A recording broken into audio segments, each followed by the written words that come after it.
এই যারা বলেন দোয়া কবুল হয় না, দেখেন নিজেদের সাথে মিলে কিনা। এই 5টা শর্ত যদি পাওয়া যায়, মুহূর্তেই আপনার দোয়া আরশে যে নক করবে।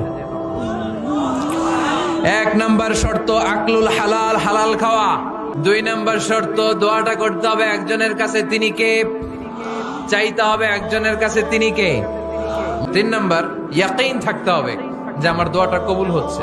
যখন দোয়া করবেন আপনার এই বিশ্বাস থাকতে হবে, আমার রব আমার ফরিয়াদ শুনছে, তিনি আমার কথা শুনতে পাচ্ছে, আমি চাওয়া মাত্রই তিনি সব দিয়ে দিতে পারে, এবং আমার রব আমাকে ফিরাবে না, তিনি দিবেনই। 4 নাম্বার শর্ত সালাতু আলা রাসূলিল্লাহ, আল্লাহর হাবিব সাল্লাল্লাহু আলাইহি ওয়াসাল্লামের উপর দুরূদ পড়া।